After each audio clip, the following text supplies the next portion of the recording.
Good afternoon, everyone, and thank you so much for joining us. This is the Grand Rounds of the American Association for the Surgery of Trauma, and today we're going to talk about something that is an increasingly source of concern and injury for the patients for whom we care. Uh, First of all, I wanted to mention that AAST no longer offers CME for the live grand rounds. However, there will be CME available for those who have watched today's webinar. You'll receive an email that will prompt you to log in and claim the CME. First of all, I'm sorry, secondly, I want to thank every one of our panelists here for agreeing to take part in our grand rounds. This is co-sponsored by the Prevention Committee and the Geriatric Committee. And today we're going to talk about something we've talked about a lot, which is falls. That being said, as I've indicated, it is an increasing source of injury for our patients, and our participants today are all very familiar and experienced in taking care of patients who suffer injury after they fall. We have Dr. Jacovides from the Temple University, who's going to start us off. Dr. Jacovides is an assistant professor of surgery at Temple University in Philadelphia, Pennsylvania. Her research focuses on the role of physical and social environment in the rates of community firearm violence and in developing interventions that can reduce the rates of firearm violence. Dr. Jacovides, however, does take care of patients who fall. She is part of the Prevention Committee, and this is her second year as a member, and we want to welcome her. She's going to start us off on our session this afternoon. Thank you.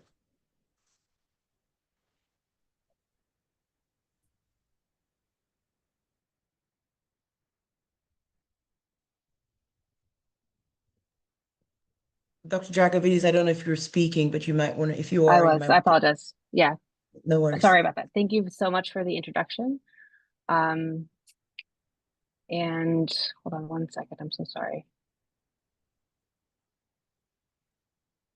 This is why I believe fully that we will never be taken over by computers, because there'll always be the need for someone to manage them. And so, here we go. Okay.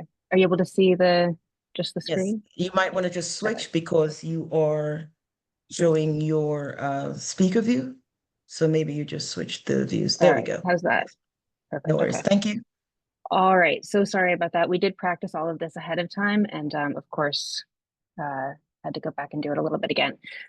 So good afternoon. It's really nice to, I'm thrilled to be here. Thank you so much to both the Injury Prevention Committee and the Geriatrics Committee for asking me to speak on this panel. As Dr. Joseph mentioned, I'm at Temple University Hospital in Philadelphia. I'm very excited to be able to speak with you guys today about falls, which are an important part of what we do in terms of managing patients who have fallen and the injuries that they develop as a result of that. I have no disclosures. So in starting off the panel, we're going to go through four of our different speakers, but I'm going to kind of start things off by talking about setting the stage for the rest of the presentations today. So I'll start with defining falls, and then talk a little bit more about epidemiology and patterns of falls, as well as the risk factors that can contribute to increased risk for falls, and then kind of summarize what I've gone through and lead the way into the rest of the panelists today. So I think it's important to start out with some definitions. In the setting of trauma, a fall is defined as a subject unintentionally coming to rest on either the ground or on a lower level. And I think what we're trying to talk about today focuses on injuries or falls that occur not because of a major intrinsic event, such as a stroke or syncopal event, and not due to something that would cause someone else to fall, some type of external hazard or something like that. Falls are very important to our patients. They're the leading cause of injury among adults who are 65 and older. These are old data, but the numbers are relatively stable. And falls are responsible for millions of emergency department visits, thousands of hospitalizations, transfers, additional healthcare utilization, and many thousands of deaths with high mortality. I'm going to present some data from a CDC survey that was actually conducted in 2018, but I think many of the data kind of remain true and allow us to get a better picture of kind of the broad strokes of the epidemiology of falls. So this is a survey that is conducted by telephone annually in the United States. This was the 2018 version that I'm going to be citing data from today. It's a pretty high response rate. Of the adults 65 and older, almost 30% have reported falling in the past year, and up over 10% reporting an injury from a fall. The survey subdivides respondents by sex, by race, geography, and by self-reported health. And for the most part, there's not a lot of variability between the categories and within the groups within each category. But I did think, and we'll kind of come into this as we go through the rest of the panel, the self-reported health, the worse the patient's self-reported health, there's a linear relationship between the increased risk for falls. And then this is the same data, but the blue bar is now showing the rate of injury from falls. So the percent falls as a portion of the overall fall rate that is reported on this survey.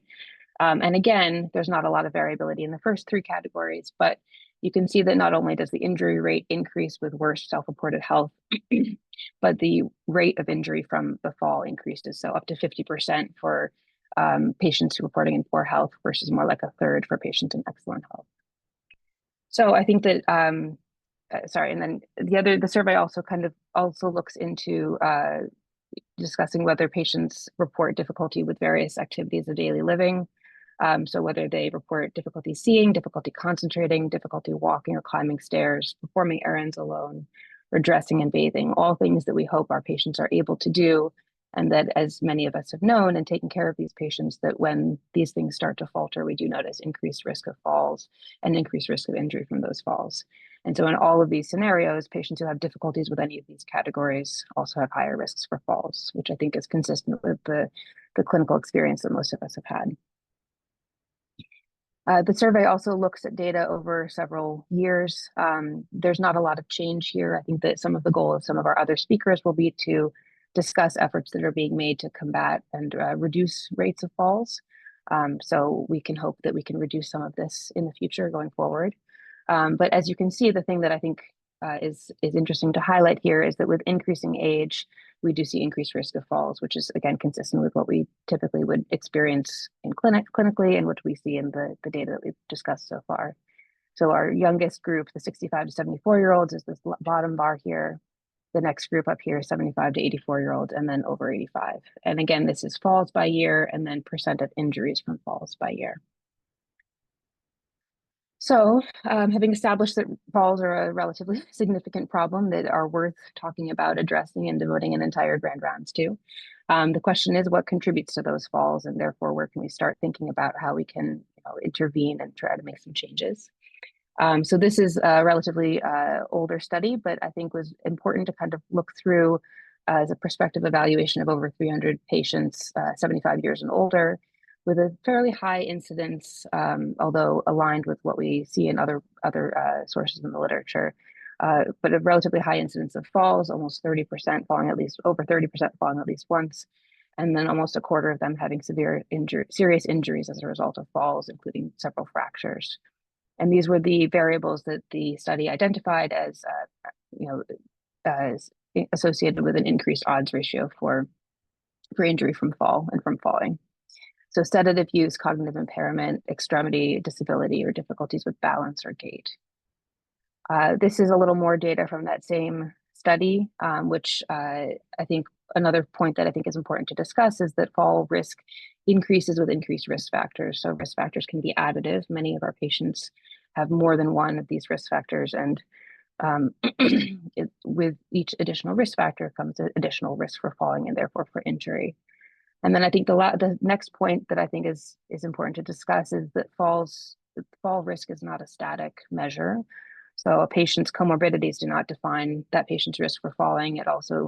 It's important to take into consideration whether the patient is ill. So falls occur with increased frequency during illness, during hazardous activities, And as again, we will hear about later today, in the presence of environmental hazards with a significant increase there. And the last piece I wanted to discuss from this paper is something that I think we don't talk about quite as often, but the impact that not necessarily being injured can have on patients, but the impact that falling can have on a patient's kind of future life. So even if a patient is not injured, almost 50% who have fallen report being worried about falling again, and a quarter are changing activities because of that fear, which I think in many cases can contribute to worsening deconditioning, worsening physical abilities, and changes in the patient's daily living activities that will significantly impact their life. So I think, again, all points to this being a worthwhile topic that we need to be talking about and trying to find ways to address. This is a more recent study, but looking at intrinsic risk factors for falls versus extrinsic risk factors, and going through major, moderate, and mild risk factors. Again, highlighting many of the things that we just kind of briefly went over, and providing a little additional depth on those. So peripheral neuropathy, Parkinson's disease, again, neurologic gait instability and things like that. Cognitive impairment, stroke, vertigo, dizziness, all contributing with higher, more than an odds ratio greater than 2 in terms of increasing risk factors for falling. Moderate arthritis, frailty, orthostatic hypotension, incontinence, and then visual, hearing impairment, or pain. Again, some of these change with individual patient condition or status, and are not necessarily static. And then mild diabetes, heart disease, and then interestingly, BMI being too low or too high, both can put a patient at increased risk for falls and again for injuries related to falls. Those are the intrinsic factors. The extrinsic factors that this group highlights include medications, which again, we heard called out earlier in terms of sedative use, as well as environmental hazards such as poor lighting, trip hazards, walking barefoot or in stocks. So to kind of, my portion was to discuss the epidemiology, the patterns of falls, and to kind of make the case for us presenting the rest of the group in terms of understanding more what we can do about falls going forward. Their falls are responsible for a significant morbidity and mortality. There are certain patients who are intrinsically susceptible to falls, and not only to that, to having worse injuries from falls. And there are many of these factors can be modified, can be addressed in a way that might be able to reduce that patient's risk for injury. I'll lead into what my next speakers who will address many of these features as well. These are my references. And I want to thank the AAST and the Injury Prevention Committee and the Geriatrics Committee for the opportunity to speak today. Thanks very much. Thank you so much, Dr. Jacovides. And just a point that I wanted to mention. You did talk about why would we be talking about falls for the entire session. Well, May is Trauma Awareness Month, and the theme for 2025 is actually making every day safer, so as to have a stronger tomorrow. And with the increasing number of elderly patients in 2030, people going to be over 60 are going to outnumber people who are less than 10. It is important that we as acute care surgeons understand how to take care of these patients.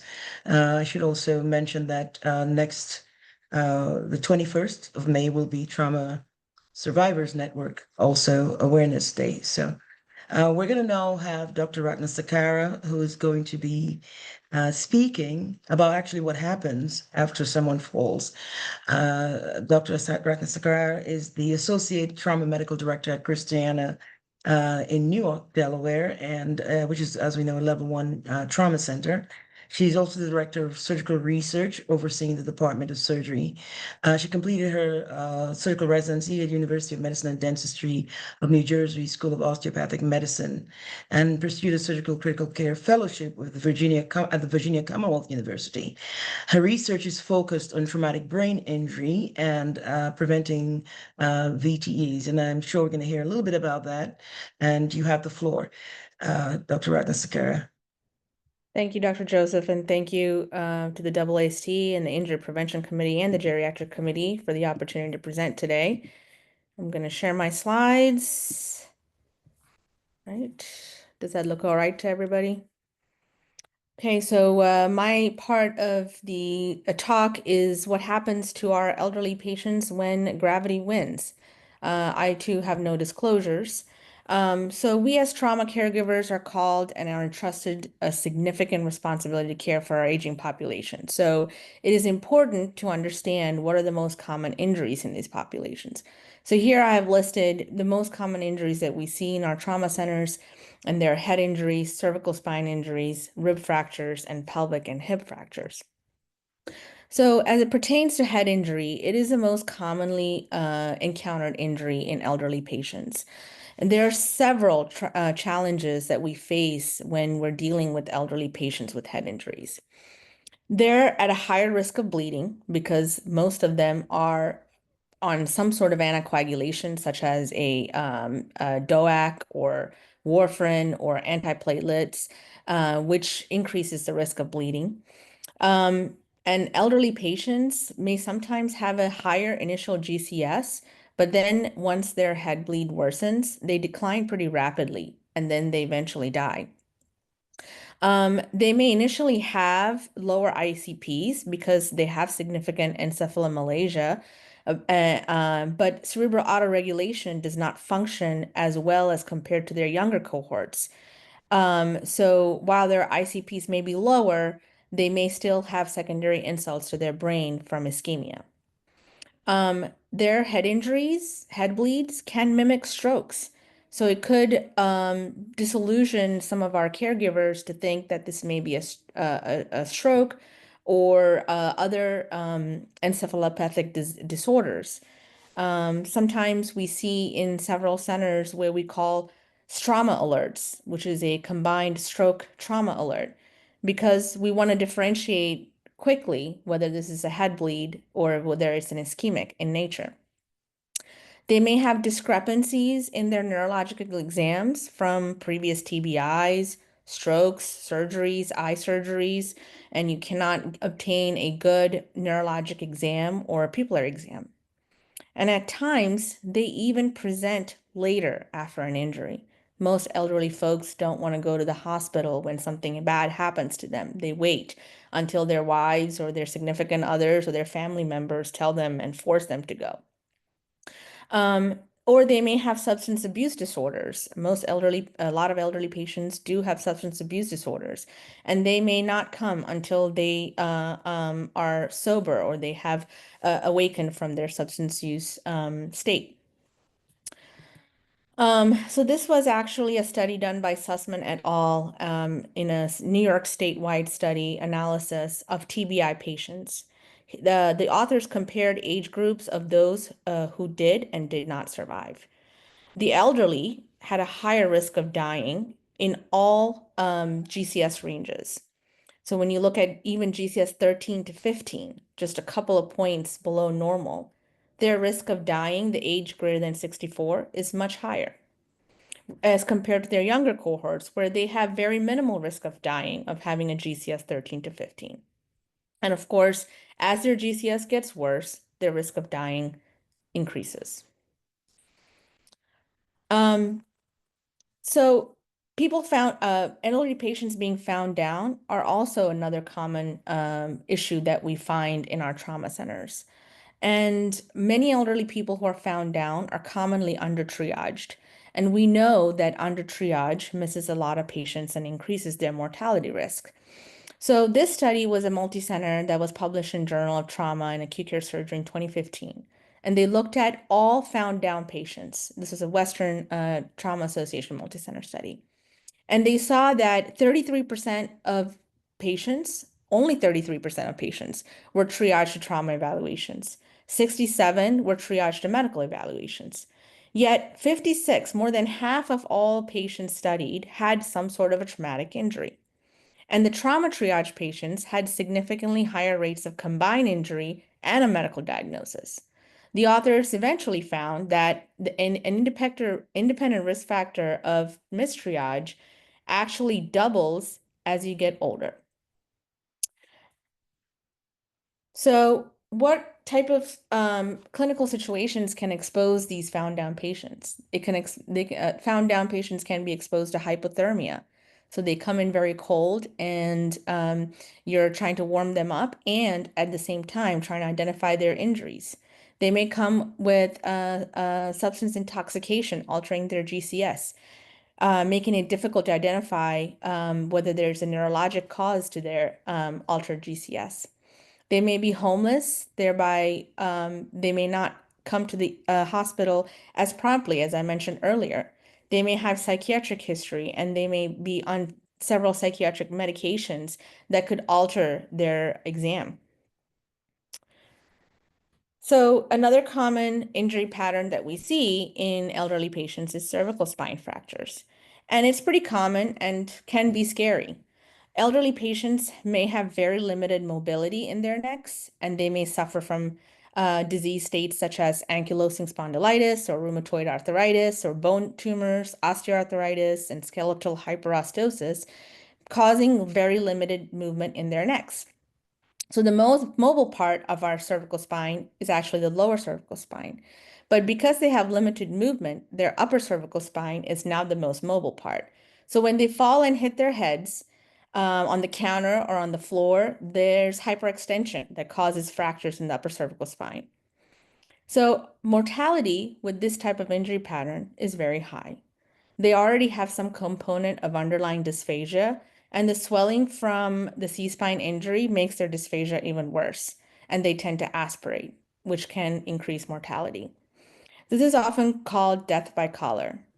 When they have a spinal cord injury associated with their cervical spine injuries, their mortality shoots up even higher. Rib fractures is another common injury pattern that we see in elderly patients. Again, it's associated with the higher mortality. They already have low pulmonary reserve, whether it's due to their frailty, fragility, or they have underlying comorbid diseases such as COPD. They already have weaker inspiratory efforts due to frailty. They already are immobile. So all of these portend to worse outcomes because they're not able to get up and walk on hospital day 0 or hospital day 1. They're not able to use their incentives spirometries or pulmonary toileting as they should. And then they develop pneumonias or they may require mechanical ventilation, which increases their risk of death. This was a study that was performed by Bergeron et al. And was published in 2003 in the Journal of Trauma. And the authors looked at the correlation between number of rib fractures, age, and mortality. So as you see here, your elderly patients are the top line. And even with 1 to 2 rib fractures, their percent of death is above 10% as compared to the younger cohorts, which is less than 5%. And as the number of rib fractures get higher, you can see a significantly increased linear proportion or higher proportion of mortality as compared to their younger cohorts. Pelvic fractures is another common fracture pattern that we see with elderly patients. Nearly greater than 300,000 elderly patients with hip fractures present to our hospitals every year. There was a study done by Baidwan et al. And was published in Public Health in 2017. The authors looked at epidemiology and trends of fractures in the elderly patients between the years of 2004 and 2014. And the largest change was in the age group of 65 to 74, about 90% increase in the number of fractures sustained in this age group. And you add in the osteoporosis and the fragility, and their mobility worsens after fractures, even after surgery. While they're in the hospital, they could also encounter DVTs and pneumonia, which could prolong their hospital stay. So this is a Kaplan-Meier curve of a survival after pelvic fractures that Bennerink et al. Published in May of 2019. And the authors looked at survival based on pelvic ring injuries. And they followed their patients for 5 years plus. And as you see here, the octogenarians, which is a greater than 85 age group, had the worst survival. And compared to the 75 to 85 group and the 65 to 75 group. In fact, the octogenarians had a 0% survival after 5 years after incurring a pelvic ring fracture. So those are the most common fracture patterns and the injuries that we see commonly in the elderly patients. And thank you for allowing me to present. I will turn it over to my next colleague. Thank you so much, Dr. Ratnasekera. And I am sure I'm butchering your name, but this is so very insightful because one of the challenges we have at trauma centers, we all want to deal with the patient who comes in and we're in the OR and, we're doing all these interesting things, but understanding the risk factors associated with our older population, which are all going to be. And one of the bigger challenges is also understanding how do you make sure that these patients get timely treatment. But without hesitation, further hesitation, that is, we're going to go into our next speaker. And to the audience, you can put your questions in the chat. And what we will do is at the end of all the speakers, those will be addressed accordingly. So Dr. Burruss is an associate professor of surgery at UCI Irvine, and we all know Dr. Burruss very well. She is a prolific participant writer, and she's the director of the hospital-based violence intervention program and community engagement. She has worked extensively on multiple trauma prevention efforts and fall prevention, e-bike safety, human trafficking training, and mental health awareness. Dr. Burruss is a member of the prevention committee and someone who I have the pleasure of knowing personally. So, Dr. Burruss. Perfect. Thank you very much. Great.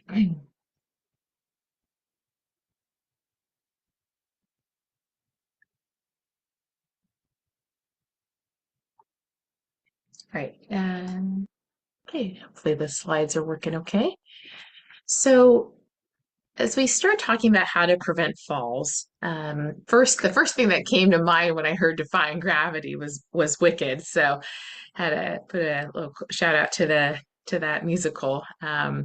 But I think the words are apt or appropriate for what we're talking in terms of preventing falls and really defying gravity in the sense of staying upright.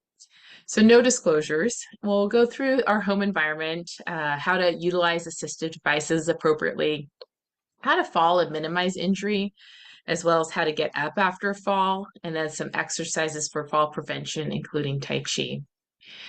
So when we think about our home environment, right, and these are all of the things that this is what we pass along to our patients, right? How do we keep ourselves safe?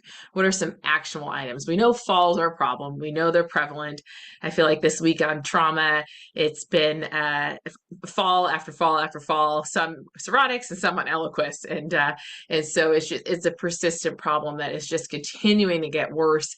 But luckily, there are some things that we can do, and it's our obligation to provide patients with the information on how to stay safe and how to prevent those falls. So when we look at patients' houses, we can have our social workers do home assessments or other fall prevention specialists if you have a program that's established. But really what we're looking for is how to keep ourselves upright, right? So here you have wooden steps. Those are nice and slippery, especially with socks on, no railing, cushions on the floor. And then here in the shower, no bath mat, nothing to hang on to. Very nice appearing, but not helpful for keeping us upright. So what we really want to do is have railings available, anti-slip rugs, things to hold on to, whether it's on the toilet or in the shower, so that again, in the middle of the night, when your older patient is getting up to use the restroom, they have something to hold on to, right? If they're feeling a little dizzy or a little weak, no problem. They have something in place to help support them. And so, or maybe just to catch on instead of being a big fall to the ground, hitting their head and getting a large subdural, it'll be a slow, gentle glide downwards. Okay. In addition, just in addition to having the physical barriers like pillows, low tables, things like that, that are in the way that we can get caught on and stumble over, we also want to store commonly used items within our reach. So if it's medications that you're using every day, then we're going to put them on a shelf that's easier to access, right? We're not going to put these things up out of reach where you have to have a step stool to get to, because again, that's going to just be a higher risk fall. In addition, maintaining good lighting throughout your home, right? So that again, we can see the box that's on the ground and not trip over it. And also, as you saw in the pictures, installing those gripping and walking aids. So every little bit that we can do in our home will help out. And some patients just simply aren't aware of that, right? I mean, they've lived in this home for years and years and years, and nothing's changed, but their physical capabilities have, and so we need to provide them with the education to make those changes. This is just a QR code here that you can all utilize that provides access to this checklist here for patients to go through their house and kind of think about, is it safe or not safe? And again, these could be things that you put into a fall prevention packet or part of your discussion with patients about how to think about their home environment and make it safer. Also, when we look at our assistive devices, so having had crutches and a walker myself, they are not straightforward to use and they are not as easy as they should be. And a lot of patients, right? They get a cane from from the local store, from a walker from your medical supply store. Doesn't mean that you ever had a physical therapist actually working with you and demonstrating how to use your cane or walker appropriately. And that is certainly one of those things that once they come to the hospital after a fall, we have our physical therapists work with them. But again, hopefully we can do it ahead of time. These are just some videos that allow us to look at how to use our walkers and canes properly. So even thinking about the canes here, we have physical therapists who are able to appropriately demonstrate how to use the walkers. I'm not going to go through the whole video. Adjusting the walker height so that it's right at the level of your wrist. And then also when you're walking, we want to make sure that the cane is on the opposite side of the involved portion, right? So if your right foot is injured or you had a stroke and your right side is weaker, then your cane should be on the left side. And so again, it's really knowing how to use your device so that it supports you and isn't something that you trip over. Okay. Similarly with the walker, right? Patients have walkers and yet they manage to trip and fall. So these are, again, the QR codes to some really pretty quality videos here. And this is, again, just how to use that walker, right? So how do we adjust the height of the walker? Again, so that's at the level of the wrist, not too high, not too low, and making sure that it's all clicked in, well positioned. And if you need to put balls on the bottom, that's fine, but how do we put those on so that, again, they're not catching on stuff but actually assisting us? Lifting our leg up appropriately as we maneuver, and then also these walkers that have that seat and that roll along, they can be helpful, but they can really be a hindrance, right? If we're seeing someone who's leaning forward, hunched over, and not utilizing it the way that it should be, so that the walker's a little bit in front of us. And that we're not putting our full body weight unless we're swinging forward. But with the rolling walkers, especially, we're not putting our full body weight on it. So I think these are really essential things, information to provide your patients on how to utilize your cane and walkers so we're not tripping over those. Next, how to fall, right? Sometimes falls will happen. I mean, we've probably all had a slip and fall. Mine resulted in a broken ankle. Others, I'm sure, have had fortunately maybe similar experiences. And so how do we do a little bit better, right? And so if you feel like you're going down or your patient feels like they're going down, right, we want to really kind of almost, you hear tuck and roll or something like that. It's a similar kind of thought process of we want to kind of curve that back and be able to put our head in and protect our head as well. So leaning that chin to our chest, bending our knees, and just kind of going down. So not landing on an outstretched arm, not letting our head fly back and hit our head and getting, again, that large scalp laceration or head bleed. So really learning how to fall. And you know, some people might want to practice it, and that's certainly reasonable in a controlled setting. But otherwise, it's just something to kind of remind your patients that if you do feel you're going to go fall down, and it's going to happen, you can't stop it, at least, you know, put your arms around your head, tuck your head, and try to bend your knees as well to kind of decrease the height from which you're falling to and make it a softer fall. Once you're down after a fall, I think there's a couple of things that we want to remind our patients. One is to not panic, right? You know, certainly if someone has a medical alert bracelet, that is helpful. Having your Apple Watch on you, a phone to be able to call for help, call 911. But if we are mobile, we want to have them roll over on their side, crawl to the chair or some sturdy type of furniture, and get up in a kneeling position, be able to push yourself up and sit down. And before we kind of get up and walk around. So there are safe ways to get up after a fall. And it's just a matter of knowing that. And again, potentially too, having some communication devices with us. So if we really can't get up or get to the phone that we can call or pull that medical alert bracelet. Now, as you notice, right, all of these things take maneuvering, right? If you're going to tuck your neck, roll and bend your knees, rolling from your back to your stomach, pushing yourself up, you have to have strength. I mean, there's just no way around it. If we're frail and have no muscle mass and we've been laying in I bed think for we 10 lost you years. there, Dr. Burruss. I'm sorry? Am I still here? While we're getting Dr. Burruss back, you know, Are you all able to hear me okay? We can hear you. Yeah. Okay, sorry about that. Okay. So, you know, in order to not only prevent falls, but be able to stand back up after fall and recover, we need to have ongoing exercises, right? And we're not talking about running 5 miles a day or anything like that, but constant exercise. So stretching, right? Because again, if we feel ourselves going over a curb or hitting, catching our toe on a rug or what it might be, and we're off balance, our body has to be flexible enough to catch us so that we can hover on one leg for a second and then put the other foot down instead of falling. And even seated exercises, every little bit is helpful, right? So we're going to have patients who are so deconditioned, and you just look at them saying, oh my goodness, no wonder you fell and you will fall again.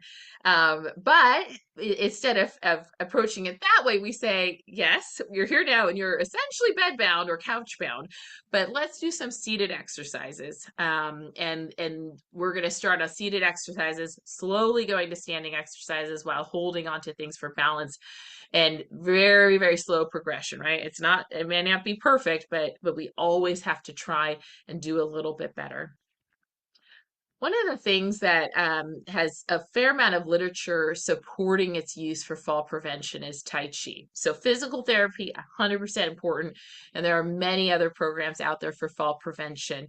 Tai Chi is this nice balance between slow, intentional movements, meditative breathing, mindfulness, and also a focus on balance.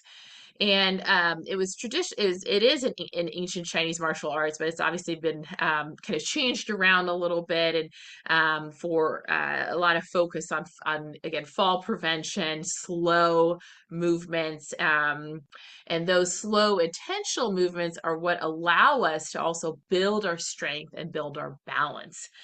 The nice thing with the Tai Chi too is that we can do it standing or while seated in a chair. So it really can be for anyone.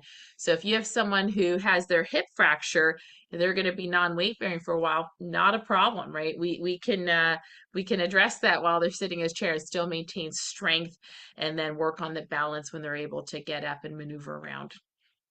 In addition to the physical benefits of fall prevention, there's a lot of data for a lot of the other benefits, such as positive effects on our cognition, depression, anxiety. And again, that goes back to the mindfulness component of it, and the breathing and the controlled breaths in and out as we do all of these movements. And also, it has a positive effect on our quality of life, right? It's a very social activity that you're with a group in general, right? It's not going to another doctor's appointment or another physical therapist appointment. You're doing this together with other people. And the class that we have is virtual for now, because we're trying to increase participation, especially for those older individuals who may not be driving or may not be mobile enough to come in for an in-person class. So again, both virtual or in-person classes are certainly possible.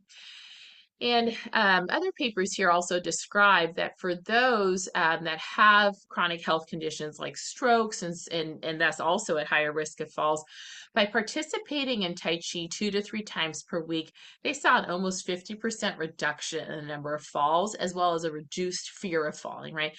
And that reduction of with the fear of falling, right? And we talk about this in our Matter of Balance classes too. People have this fear of falling because either they've fallen before or they know someone who fell, and then they stop going out, they stop doing things, right? And so they become less mobile, they're more isolated, just nothing great. And so participation in Tai Chi, as I mentioned, other things like Matter of Balance, so forth, do help reduce that fear of falling, and thus really just overall improvement in quality of life. So lots of benefits. And because of those documented benefits, Tai Chi is endorsed by the CDC for fall prevention, and the National Center for Complementary and Integrative Health and the National Institute of Aging also support its use for improving health and as a complement for other treatments for individuals who have chronic conditions. So a lot of really positive benefits from that. These are 2 links that I wanted to share just for some videos on Tai Chi. And then one thing that we're going to be doing as well is putting out some videos that you can all use for participants as well, so that as we do our Tai Chi exercises, right, we're balancing on one leg, we're breathing in and breathing out very slowly, switching our sides, breathing in and breathing out. And notice how I have the chair here, right? So with that chair, I mean, you can hold on to it. You could potentially do this even seated, right? Lifting your leg while you're sitting. But there's a lot of ability for variations depending on your patient's baseline mobility. But again, this balance component is really essential component as we're thinking about, again, if before you trip and fall, you're able to build up that strength and build up that balance. And so those are some just really helpful things to think about. And even as we do meditation, right? That's just breathing in and breathing out, and breathing in and breathing out. And so all of that, just kind of loosening up our bodies, taking those deep breaths in and out, and allowing that blood to fully circulate. And as we go, even from the side, this is, I think, a similar movement that I'd already shown with the leg up and then leg back down as we breathe in and then breathe out. Okay. And so lots of options for Tai Chi to really provide support for your patients, either whether it's in-person classes at their local senior center, whether it's a class that you provide, or just online references to provide them as well. So just, just final thoughts, falls are not a normal part of aging. And this is the QR code for assessing your fall risk, and that maybe not your fall, actually all of our fall risks, but our patients' fall risks. And then the link for the National Council on Aging as well. So thank you very much for your time. Thank you so much, Dr. Burruss. I had a little trouble with the internet there, so we're just going to jump right in. So what you guys may have noticed is that we started off with what is the problem, which is obviously, the falls, and then talked about what the kinds of things that could happen, and then how we could work to prevent that. Now we're going to bring it home, and Dr. Tanya Egodage, I don't know why I'm actually mispronouncing your name, but we all know and love Dr. Egodage. She's an assistant professor of surgery at Cooper University Hospital, which I call my home. It was my first place where I worked. She's the medical director of the Violence Intervention Program, and her research focuses on resuscitation and TBI.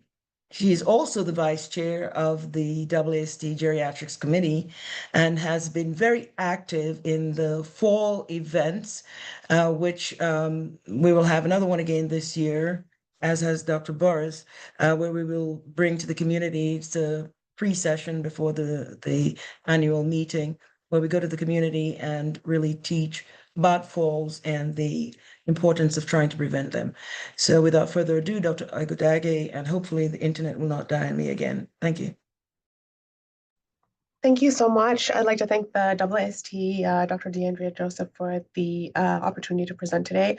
So you've gotten a little bit about the background, and now how do we implement a falls prevention program, and why is that important? I have no relevant disclosures. So you've definitely seen today from the previous speakers that the etiology of trauma for older patients looks less like that and sort of more like this. It's the number one etiology of mortality affecting those 65 and older. It is, geriatric patients are the most rapidly growing demographic. And so it is imperative to try to conduct an injury prevention event in order to prevent some of these falls. And why should we do that? We really have a mandate. We are it's imperative on us to conduct trauma prevention. This is mandated by the Committee on Trauma and by certain states who certify trauma centers. We have the resources. We have multidisciplinary teams within our centers and staff prevention teams. We are the outreach quote unquote specialists. And we have the leadership. We're trauma surgeons. We lead our teams. We have this wonderful organization in the AAST, and we can help propagate these regional and national programs. So there is ample evidence to demonstrate the benefit of fall prevention programs. It's been studied both on the dissemination and the implementation side for programs. One of those is this RE-AIM framework that describes fall prevention programs. It's a described evidence-based fall prevention. It's received multiple grants from the Administration for Community Living over the past 10 years, and includes a number of senior centers, resident facilities, faith-based organizations. Anyone can sort of conduct these. There are multiple different programs that are offered in different in the majority of the states with tens of thousands of participants. And when you conduct a post-program participant, or when they conducted this post-participant assessment, they found that there was actually a reduction in their injury. So the 31.8% of patients had a lesser fear of falling. There was a 22% reduction in falls and less injury during the falls when you conduct these events. And there are a number of evidence-based fall prevention programs. Some of them are listed here. All of these meet the ACL's criteria for falls prevention. And so how did the AAST really become involved and become a leader in this? And it was really started by Dr. Bilal Joseph and Dr. Thomas Duncan a few years ago, who were the chairs of the Geriatrics and Injury Prevention Committees, respectively. And they realized that the imperative was on us to conduct this and to lead this effort. So it's motivated by an increase in the geriatric population nationwide, the ability to sort of impart knowledge to the local venue in which is our host city for the AAST annual meetings. And we've done it now for the past 3 years. and really seeking to spread the word amongst trauma leaders at the local sites, and really target at-risk populations. We utilize evidence-based fall prevention programs and those characteristics, which we hope to create a sustainable program. This year will be our third annual Stop the Falls event, which is scheduled concurrent to the 2025 annual meeting. We hope that you guys can learn something from that and maybe even participate. So what is the Stop the Falls event? It's a regional and a national community outreach event that is sponsored and sort of led by the AAST. We're very thankful that the AAST sponsors this. And the vision was to reduce the death and disability from the burden of falls. And the goals are really to establish consistent, standardized, evidence-based falls prevention programs, which are co-hosted by both the AAST and the local trauma centers in the host city in which we're at, provide a template or a package to facilitate sustainable fall prevention programs, and to really sort of conduct a community building event and establish those relationships for future iterations of these courses, which we hope trauma centers will continue once we've left their city.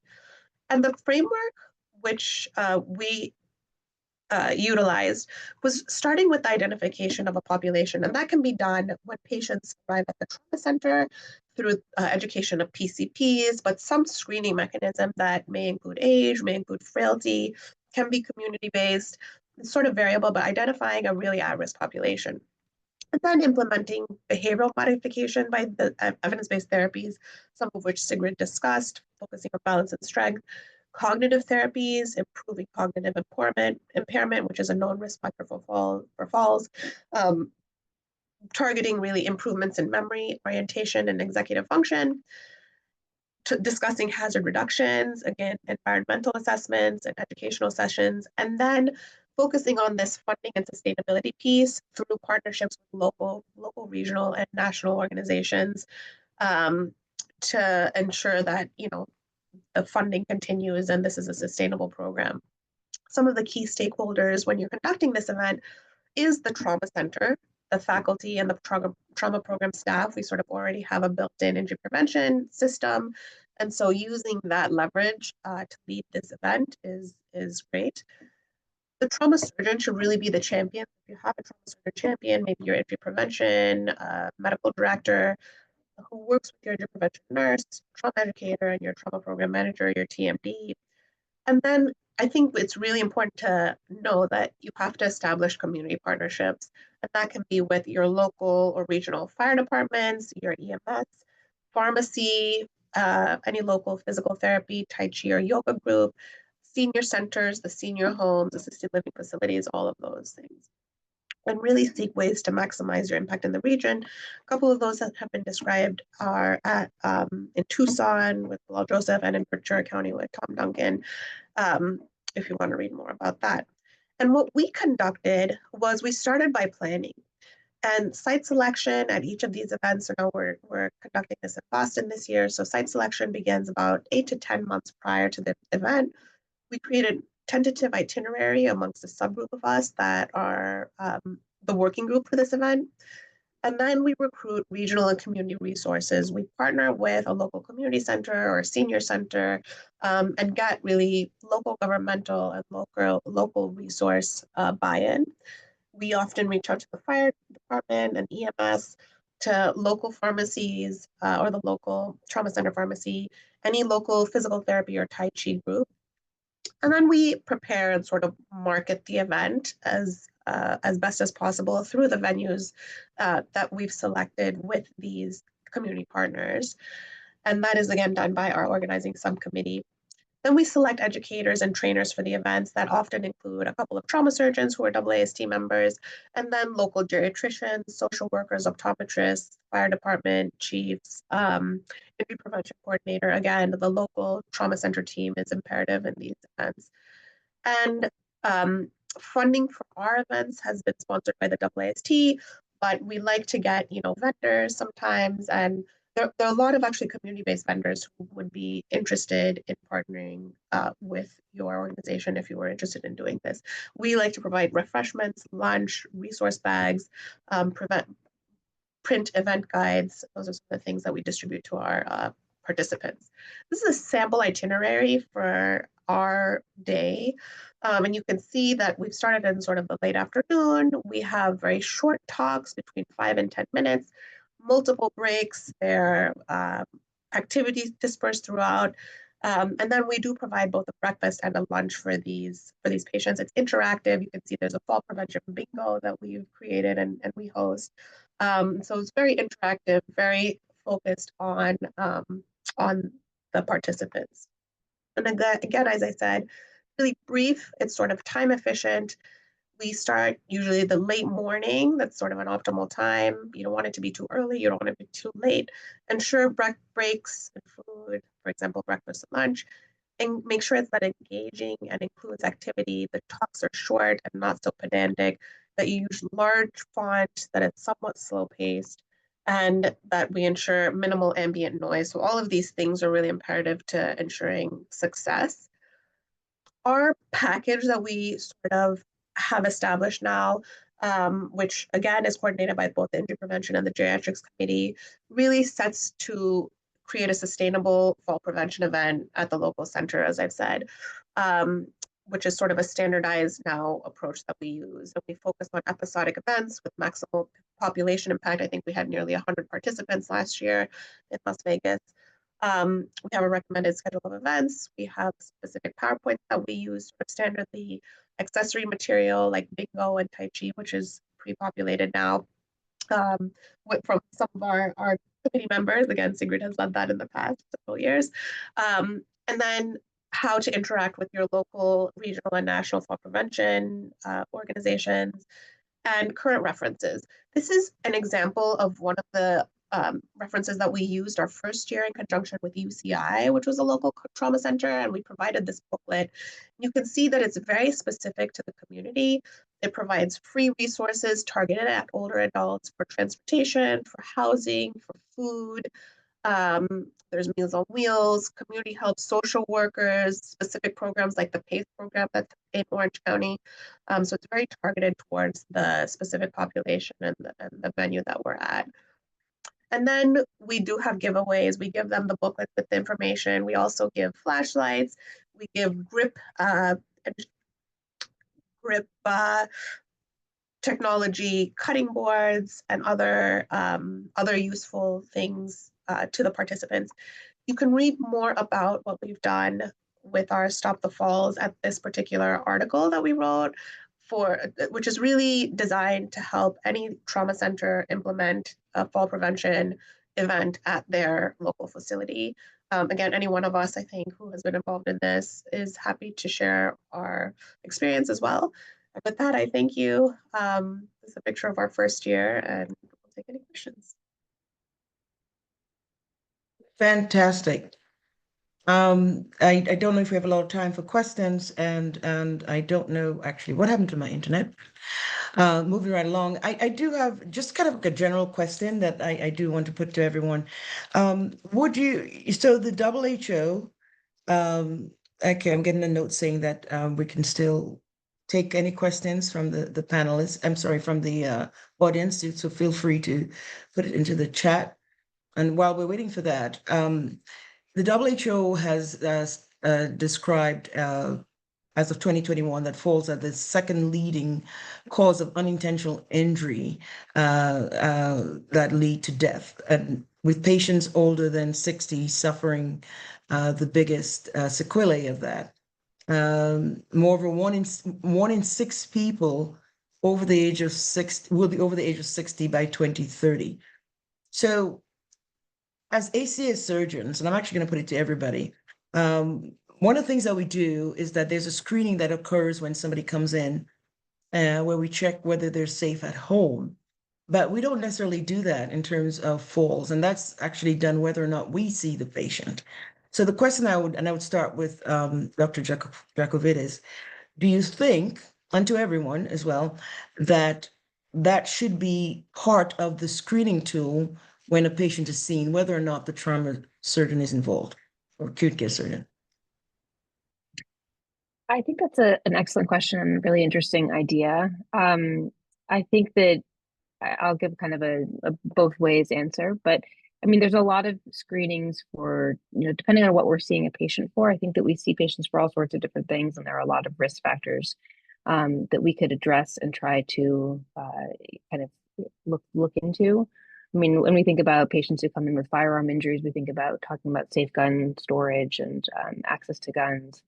When we talk about older patients, any intimate partner violence, as you mentioned, we screen for that.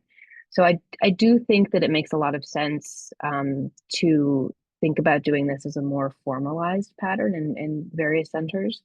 I think just trying to find a way to, as with everything in balance, I think trying to find the population that would be at the highest risk, which I think is older patients with a degree of frailty, and then trying to not add to the workload of everything else that we're doing. But I think, as we've all discussed today, there's so much morbidity and mortality associated with this, and we have a point of contact, a point of intervention in the hospital. We should take advantage of it as well as we're able to. Anyone else? I would agree with Dr. Jacovides. I think, one of the main things that you would need to implement that is resources, is outpatient resources more specifically. Some sort of a social worker or home physical therapist who can go out to the community and examine their environment and set up what's going to be safe for them. I think those resources are sometimes scarce for certain centers. And people who live in rural areas may not have easy access to trauma centers as well. So I think it will be great if we can implement something like that, but I think we need to develop ways to get resources for that type of program.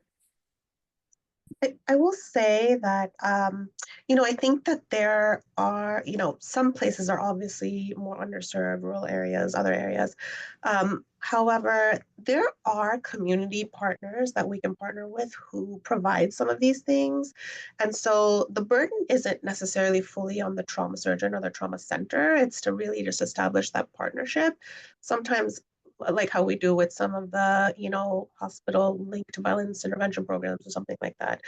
And so partnering with those community organizations who have a stakehold in this particular population, I think can improve some of our outcomes.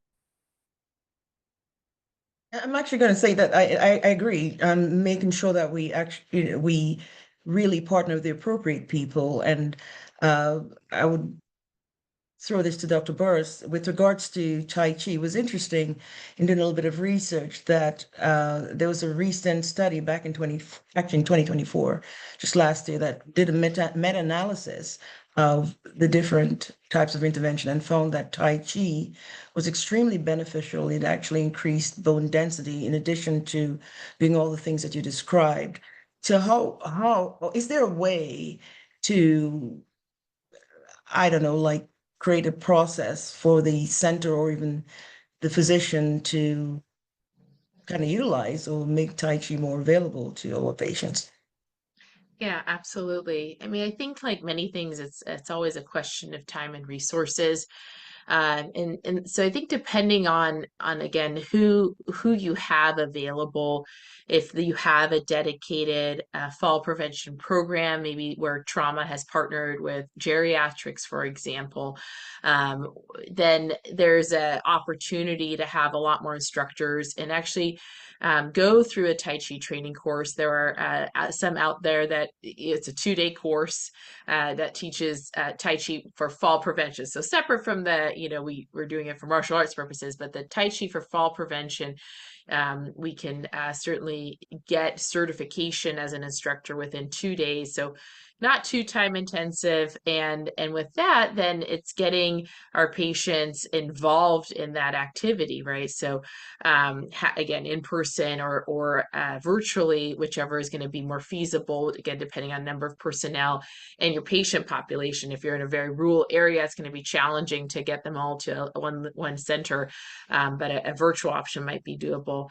So but that is something that has to be thought about as we establish push our programs, but the more that we make available to patients that include exercises, movement, strength training, balance training, I think that the safer they'll all be from falling, but it takes a coordinated effort for sure.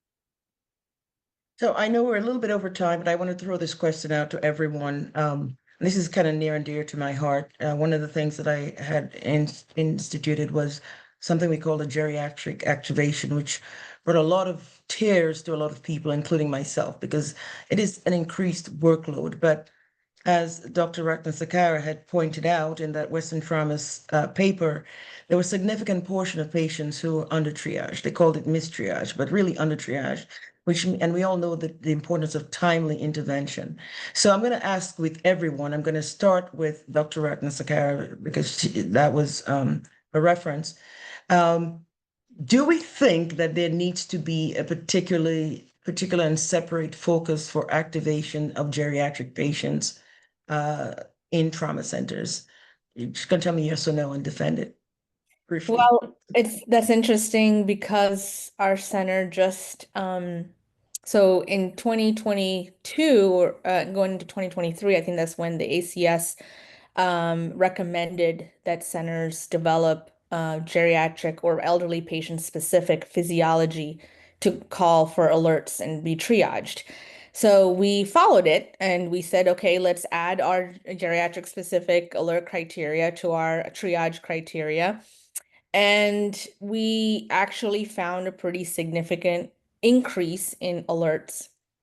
And when you increase the number of alerts for a hospital system, it increases the resource utilization, trauma surgeon burden, trauma team burden. And so we looked at the number of over triages we had by adding those geriatric specific criteria. And we did have a significant number of over triages. So I think it is important to identify these patients early. So what we're doing instead of an alert criteria is adding a third tier. So instead of a, first level, second level, and a consult, it's a first level, second level, third tier where people can get a rapid head CT protocol or a rapid head and C-spine protocol when identified after a fall. Great. Yeah, interestingly, I still, there are some studies out there stating that adopting these triage criteria does not change overall outcomes. So I'm still wondering about that, but I definitely think we need to delve into that further. Okay. Dr. Egodage. Yeah, I think, we actually published a paper a couple years ago about geriatric triage, I think through both of our committees. And it's interesting sort of just looking at, Ohio does a really good job of sort of honing in. And when you talk about appropriate over triage and under triage rates, I think the ACS thinks that 40% over triage is appropriate, but when you're the trauma surgeon at, on the ground level, is that appropriate, and so implementing these criteria, I think, is challenging. We do a similar thing where we have sort of a low level activation for geriatric patients with the ability to rapidly obtain a series of CAT scans and evaluate them. And I think, again, the TQIP best practices guidelines suggest some alternate physiologic criteria that pertain specifically to the geriatric population. But I think, again, as Dr. Ratnasekera was saying, more research is required to really optimize what patients get streamlined. Birth, and then we'll just end with Dr. Jacovides. Yeah, I think a separate geriatric activation, again, depending on what center you're in and what resources are available, might be helpful. But other options are having that third tier or that additional tier consult for the geriatric fall patient that allows a little bit faster of scanning, right, to make sure rule out head bleeds, things like that. But and then also early involvement of your geriatricians for sure, because there's just so many medical comorbidities that I think can be optimized with a comprehensive review of their medications and everything they're on, as well as involvement of the trauma surgeons, even though it's a seemingly low low mechanism of injury. We've all seen some pretty bad injuries from those ground level falls. Yeah, and then I would echo Finally. what everyone else has said. We also have a kind of rapid head and C-spine imaging protocol that we use. It's not actually just specific for geriatric patients, but it's anyone who, comes in and there's a concern for some type of an injury. And a decent number of our trauma alerts get upgraded as a result of findings on those imaging studies. So I think that kind of, we don't have it as a separate alert, but it's something that definitely catches many of those patients. And I think also to echo what Dr. Burruss was saying, involving the geriatricians within the hospital stay, not only for acute management of whatever's going on at the moment, because in many cases the fall may have been related to the UTI that the patient had, or the pneumonia that was developing, or something else. Being able to understand not only the acute medical condition, the result of the fall, and also the comorbidities and how they may complicate that management, I think is critical. But then the last piece is connecting the inpatient care to the outpatient care. And I think that our our geriatrics groups have helped us significantly with that, as well as all the other many resources that can help to transition that inpatient care to outpatient setting. Well, thank you, everybody. And we were 10 minutes over time, but I think that's okay. What I do think is that as acute care surgeons, I think we encompass sort of the full spectrum of what it means to actually take care of somebody else. We've had excellent speakers, and I know that I've learned from you, and that's also the beauty of our specialty, is we continue to learn and evolve every day. And so I want to thank everyone, and hopefully I'll see you soon at a meeting, or maybe somewhere else in a bar, maybe. All right.